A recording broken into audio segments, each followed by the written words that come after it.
Bonjour à toutes et à tous, on se retrouve sur DigiSound pour une nouvelle émission et aujourd'hui nous accueillons Monsieur Bézian, bonjour, Bonjour. et donc avec moi pour l'interviewer Alexandre. Bonjour à tous. Alors tout d'abord Monsieur, on voulait vous demander, donc pour les personnes qui ne vous connaissent pas forcément, est-ce que pourriez faire une petite présentation courte? Rapidement, donc je m'appelle David Bézian, j'ai 24 ans et je suis donc professeur vacataire, donc c'est-à-dire que j'ai un travail à côté en DUT métier du multimédia et de l'internet à Tarbes, qui deviendra le BUT l'année prochaine. À côté donc je suis développeur full stack dans une entreprise qui s'appelle Kimatic qui fait de la gestion de clés connectées en gros. Et mon troisième hobby on va dire, c'est je suis organisateur de festivals de culture geek à travers la France. Et du coup, quel a été votre parcours comme études, etc. Bah, que j'ai fait un bac S. Moi, je suis tarbais depuis toujours, donc j'ai fait un bac S à Tarbes. Ensuite, je savais pas trop vers quoi me diriger. Du coup, je suis venu dans ce DUT en MMI, parce que je trouve qu'il est assez polyvalent, il permet de découvrir pas mal de choses. Suite à cela, j'ai décidé de m'orienter plus vers tout ce qui était informatique, donc le développement, le réseau, etc. Donc j'ai fait un dossier de validation des acquis, ça s'appelle, pour intégrer une licence d'informatique en deuxième ou troisième année. Et à Toulouse, on m'a proposé la deuxième année, à Pau, on m'a proposé la troisième année, donc j'étais à Pau. Et une fois là-bas, j'ai continué sur le master qui s'appelle chez eux Master Technologie de l'Internet. Ok. Et est-ce que vous êtes satisfait? Est-ce que c'était votre parcours rêvé là, ce que vous avez pu faire? Bon, je pense que oui. Je partais sans trop savoir quoi faire et je pense avoir réussi à trouver quelque chose qui me plaît. Après, le reste est ajouté à côté, donc ça aide aussi. Ok. Et comme vous l'avez dit tout à l'heure, vous êtes du coup associé pour les festivals plutôt, comme l'Albi Geek Festival et le Tarn Geek Festival aussi. Donc comment vous êtes devenu vice-président dire, de l'association? Et ben, j'étais en deuxième année de DUT ici. Et il y avait eu une convention en Tarbes qui avait eu lieu qui s'appelle Des cubes et des pioches. C'était quelque chose qui était orienté sur Minecraft et j'avais participé. Je n'étais pas très impliqué dans l'organisation, mais j'avais aidé un peu. Et quand j'avais demandé donc à l'organisateur de l'époque si quelque chose allait se refaire après, il m'a dit que non, mais qu'il connaissait quelqu'un à Tarbes qui avait comme projet de lancer un festival plus large, à thématique plus grande, directement au parc des expositions également. Et donc j'ai rencontré mon collègue qui s'appelle Alexandre Ngobo. Il était à l'époque en DUT TC, donc technique de co à l'UT également. Et donc il venait, l'association elle avait 3 mois et ça venait à peine de commencer. Et donc c'est là que je suis devenu vice-président de l'association qui s'appelle Joystick et à travers laquelle on fait aujourd'hui tous ces festivals. Ok. Et en quoi ça consiste justement d'être vice-président de ces associations? Alors du coup, mon rôle à moi, ça va être, moi je vais plus être sur une partie un peu plus technique, côté scène, etc. Pendant l'événement lui-même, je vais essentiellement être sur le pôle scène. Je vais donc m'occuper de tout ce qui est la programmation de la scène, accueillir les invités, tout ce qui est régie également. C'est moi qui fais tous les visuels qui sont diffusés, les musiques, etc. Après, en amont, mon collègue va plus être sur la partie commerciale, parce qu'il faut bien rentrer des sous pour faire ce genre de choses. Donc c'est lui qui va s'occuper des invités également, des stands qu'on a, contacter les partenaires, Nintendo, Sony, etc. Et donc après, il y a tout un aspect organisation. C'est un peu comme faire une fête chez soi, mais en beaucoup plus grand. Donc ça va l'essentiel, ça va être d'avoir tous nos exposants, de les placer, de faire les plans, etc. D'avoir nos invités, d'avoir notre programmation de scène. Et après, derrière, il va avoir ce qu'on appelle toute la partie finition. Après, il y a la partie communication aussi, essentielle, hein, je l'ai oublié au passage. Enfin, on fait beaucoup de réseaux sociaux surtout. Et après, il va y avoir tout ce qui est finition. Ça va être les petits trucs, genre avoir un petit déjeuner le matin quand les invités arrivent, programmer les petits restaurants le soir, des petits trucs sympas, recruter les membres de l'équipe qui, pour le coup, sont des proches à nous essentiellement. Mais après, on reste assez ouvert à tous ceux qui veulent aider, et etc. etc. Mine de rien, c'est une grosse organisation, mais on s'en sort plutôt bien. Et puis quand on est rodé, ça va.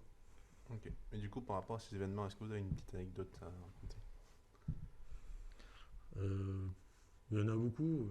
je pourrais vous parler, vu qu'on est à Tarbes, je pourrais vous parler de la fois où on était sur scène avec, il me semble qu'on avait en invité Stefano Misgerachi et Petit Quick, il me semble.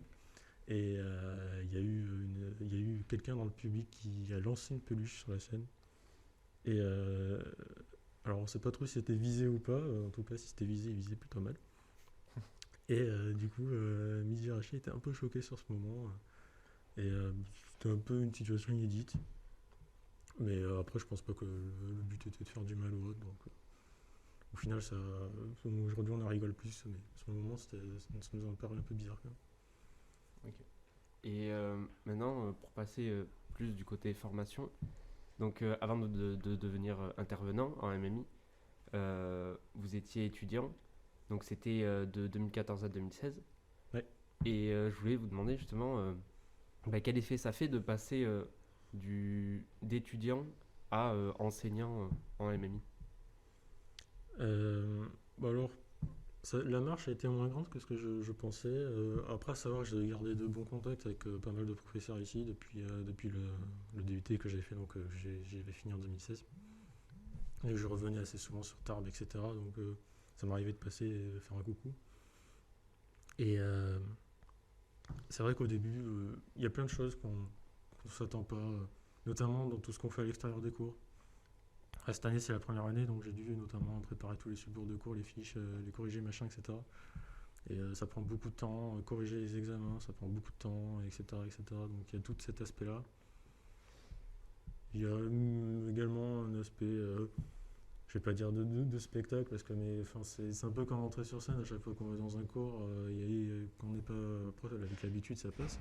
Quoique, il y en a qui m'ont dit que ça passait jamais trop, des fois, mais on a toujours un petit stress avant d'y aller, à dire est-ce que je vais réussir à dire ce que j'avais à dire, est-ce que je vais tenir toute l'heure, est-ce que je vais pas être trop, si c'est à 8 heures, je vais pas être trop fatigué, etc., etc.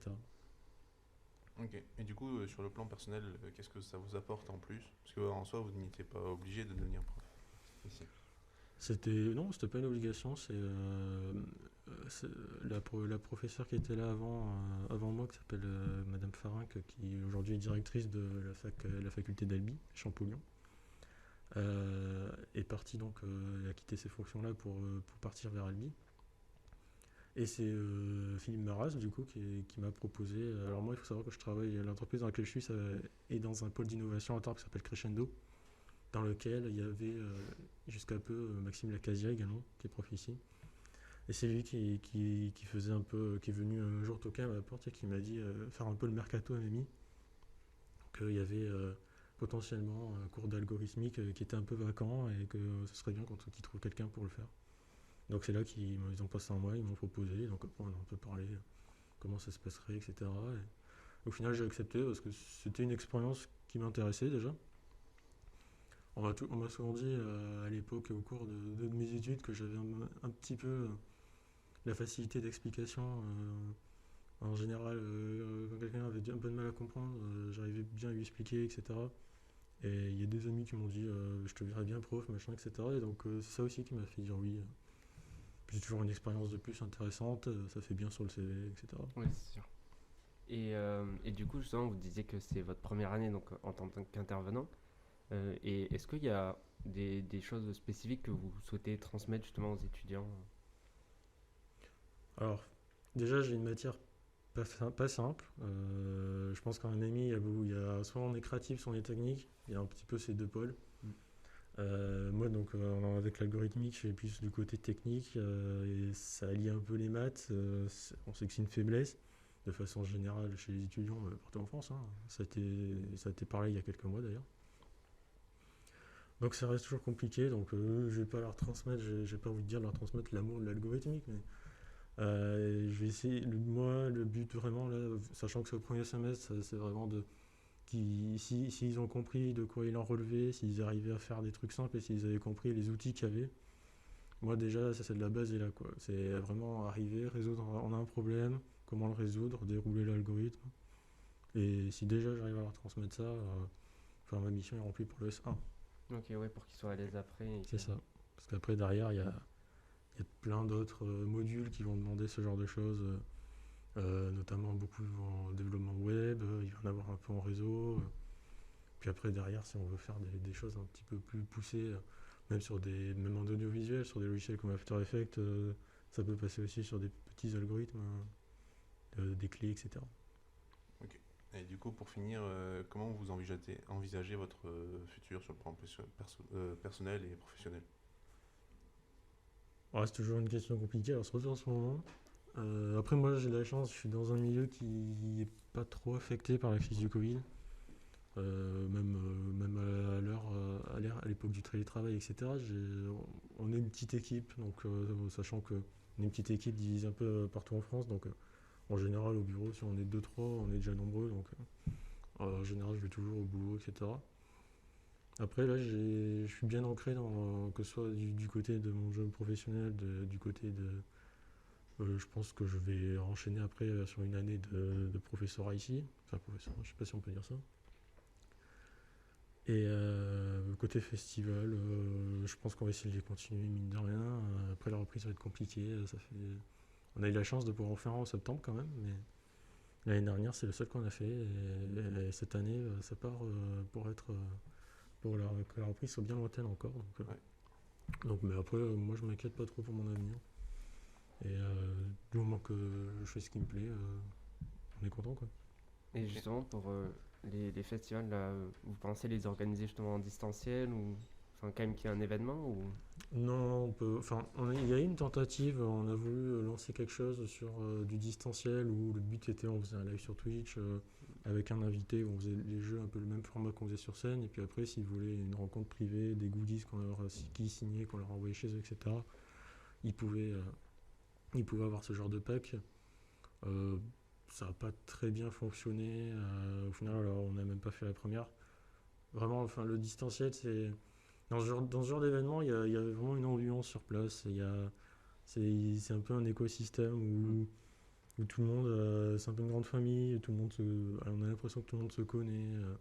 Il y a beaucoup de free hugs, de contacts, etc. Donc le distanciel, il y en a qui l'ont fait. Je ne sais pas du tout ce que ça a donné. Mais à notre niveau, pour une convention, entre guillemets, format familial, parce qu'on tourne entre 3000 pour l'instant 3000 visiteurs. On est censé aller sur des plus grandes villes, mais on n'a pas pu le faire du coup. Le distanciel, je pense, n'est pas très valable. Ouais, ça dénature un peu la chose. Voilà. Donc dans l'immédiat, je pense qu'on va attendre la reprise. Ok. Et bien, merci pour toutes ces informations. Donc, nous vous remercions de vous être rendu disponible. Merci de l'invitation. Pas de problème. Et donc, nous nous retrouverons pour une prochaine émission. Au revoir. Au revoir.